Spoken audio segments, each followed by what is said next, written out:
लंबे विवाद के बाद बिहार में जातीय जनगणना करवाई गई। बिहार सरकार के द्वारा इसके आंकड़े भी जारी कर दिए गए। हमारे बीच कई जाति के लोग हैं, कई आम लोग हैं। इनसे बातचीत करेंगे कि क्या अत्यंत पिछड़ा और पिछड़ा वर्ग के लोगों का जो आबादी आया है वो 63% है। क्या लगता है कि ऐसे में पिछड़ा वर्ग की राजनीति करने के लिए जनगणना करवाई गई थी? मैं समझता हूं कि जो जातिगत जनगणना कराई गई है कि इसलिए किया गया है कि विभिन्न जो संस्थान हैं, विभिन्न जो है, चाहे विधानसभा हो, राज्यसभा हो, प्रशासनिक अधिकारी हो, यहाँ समानुपातिक रूप से सबको प्रतिनिधित्व मिलना चाहिए, इसलिए किया गया है। व्यक्तिगत रूप से मैं इसका समर्थन करता हूँ। जहाँ तक आरक्षण की बात है, मैं समझता हूं कि आरक्षण पर बहुत ज़्यादा असर इसलिए नहीं पड़ने वाला है कि पिछड़ा वर्ग को, अति पिछड़ा वर्ग को तकरीबन उतना आरक्षण मिला हुआ है जितनी संख्या जो है जातिगत आंकड़े में बताई गई है। किस जाति से आते हैं आप? मैं ब्राह्मण जाति से। किस तरह का फायदा मिलेगा? आपकी आबादी लगभग 3%। देखिए, जहाँ तक हम ब्राह्मण की हैसियत से है, हम इस फायदे को नहीं देखते हैं। हम इस फायदे को देखते हैं कि जो समेकित रूप से विकास मेरे पूरे समाज का हो रहा है क्या नहीं। हमारे यहाँ जो छोटे बड़े सब जाति के लोग वही हैं। हम जितनी मेहनत करेंगे, हम जो हमारे अंदर जितनी प्रतिभा रहेगी उसके अनुसार करेंगे। और जहाँ तक ब्राह्मणों की बात है, या तो हम जनसंख्या के बल पर हम आगे नहीं बढ़ते हैं, बल्कि हम अपनी प्रतिभा, अपने कर्तव्य और जो है काम के प्रति जो हमारा लगन है उसके प्रति किस जाति से आते हैं आप? यादव जाति से। आपका प्रतिशत सबसे अधिक है। हाँ, अधिक है। क्या लगता है कि अब क्या कुछ फायदा होगा? फायदा तो होगा, ओबीसी को तो फायदा होगा। क्या जाति जनगणना करवाना क्या जरूरी था? कितना जरूरी था? एकदम जरूरी था।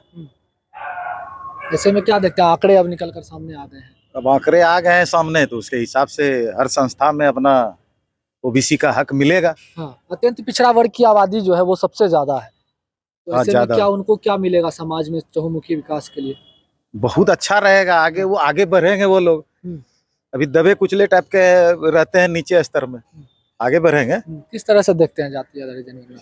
ये जाति आधारित जो जनगणना है इससे बहुत ही फायदा ओबीसी को मिलने वाला है। जो पिछड़े वर्ग के लोग हैं, जो SC ST हैं, जिसकी कम आबादी है, उसका विकास होगा और उससे बहुत फायदा होने जा रहा है। इसलिए जाति आधारित जनगणना जो है बहुत सही है। अच्छा, बिहार में सबसे पहले करवाई गई है जनगणना, कितना जरूरी थी, कितना आवश्यक है? देखिए, चूंकि सरकार बार बार जनगणना के लिए दृढ़ संकल्प थी, अभी जो जनगणना होकर आया है, जो आंकड़ा है, उसमें ये आंकड़ा, ये प्रतिशत ये बताता है कि जो पिछड़े जाति के लोग हैं, जो नीचे दलित जाति के लोग हैं, वो ऊपर आए। बाबा साहब भीमराव अम्बेडकर का भी यही सपना था। वो अभी तक धरती पर अमली जामा नहीं पहना हुआ था। अब लगता है कि ये सरकार का ये जो आंकड़ा निकल कर आया है, इससे हर संस्था में, हर चीज में लोगों को आरक्षण मिलेगा। जैसे अब अगड़ी जाति के लोग हैं, उसको विधानसभा, लोकसभा या किसी भी जात में प्रशासनिक स्तर पर या फिर किसी जॉब में उसको अधिकार जो पहले से मिलता था, किसी तरह वो अब पिछड़ते जा रहे थे। मतलब मानते हैं कि समान अधिकार अभी तक नहीं था सभी को? नहीं, सभी को समान अधिकार नहीं था। और जो अधिकार पहले से था, उसके बाद जो जनप्रतिनिधि या जो प्रशासनिक स्तर पर अपने अपने लोग आए, उसको उसी रूप में मनचाहे ढंग से, बिना जनगणना के आधारित या किसको कहाँ रखना है, जो जिनको जहाँ मिलते गया, जो अपनत्व मिलते गया, उनको वहाँ रखते गया। अच्छा, बिहार के विकास के लिए ये जनगणना करवाई गई, ऐसा सरकार कहती है, लेकिन कुछ लोगों ने कहा है कि केवल वोट बैंक के लिए किया गया। कैसे देखते हैं? ऐसी बात नहीं है। यह इसका मांग पूरे हिंदुस्तान में था, लेकिन बिहार में नीतीश जी करवाए, इसके लिए उनको सर्वप्रथम धन्यवाद। क्या फायदा मिलेगा अलग अलग जाति के लोगों? यूनाइट होने का एक मौका मिलेगा। मैं जिस जाति से आता हूँ, तो हमारा जाति संगठित नहीं, मैं कास्ट जाति से आता हूँ। तो अब तो उनके मन में होगा कि जिस तरह से जनगणना हुआ, तो हमको भी सामूहिक रूप से इसमें भागीदारी होनी चाहिए, ताकि हम भी भविष्य में इसका फायदा उठा सकें। इसलिए मैं समझता हूँ कि सरकार जो कराई है बिल्कुल सही कराई है, और हम लोगों को यूनाइट होने का एक सुनहरा मौका मिला है, इसका फायदा उठाना चाहिए। एक अलग समुदाय से बिलोंग करते हैं, क्या नाम है आपका?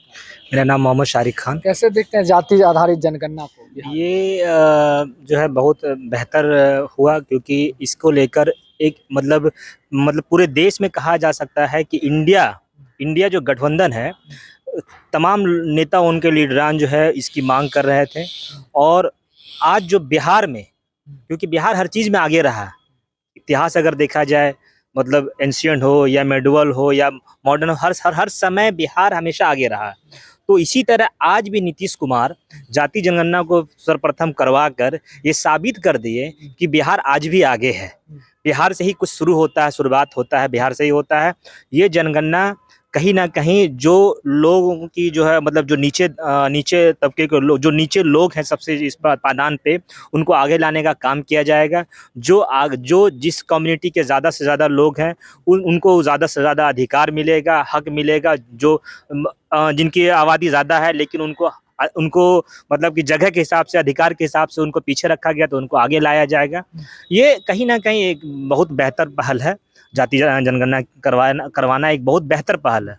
आंकड़े सामने आ गए हैं, सार्वजनिक कर दिए गए हैं जाति आधारित जनगणना के। क्या लगता है किस तरह से फायदा मिलेगा आम लोगों को इससे? फायदा और घटी की बात तो बाद में, दूसरे नंबर पर पहली बात तो ये है कि जब हम कुछ बांटते हैं तो कहते हैं कि भाई हम जातिगत के हिसाब से बांट रहे हैं, तो पता कैसे चलेगा जब तक जातिगत उसकी गिनती ना हो, सरकार के घर में ना हो, रेवेन्यू डिपार्टमेंट में ना हो, सरकार को पता ना हो, तो कैसे बांटा जाएगा? हिस्सा कैसे आएगा? कितना परसेंट? इसलिए ये तो सरजमीनी चीज है। अब सियासत में कोई चीज उलट और पुलट कर देना, ये तो जनता के साथ धोखा है, राष्ट्र के साथ धोखा है, और खास करके डाउन टोडन लोगों के साथ विशेष धोखा हुआ। तो जाति आधारित जनगणना के आंकड़े जो हैं वो जारी कर दिए गए हैं, लोगों के बीच सार्वजनिक कर दिए गए हैं। और इसके बाद हम आम जनता से बात करने के लिए पहुंचे थे और सभी जाति के लोगों से हम लोगों ने बातचीत की। सभी का कहना है कि जाति आधारित जनगणना करवाना बेहद जरूरी था और अब सभी जाति के लोगों को एक तरह का विकास और एक तरह का सम्मान बिहार में दिया जाएगा। और जाति आधारित जनगणना देश भर में करवाना भी बहुत जरूरी है। भागलपुर से TV9 डिजिटल के लिए मैं शिवम।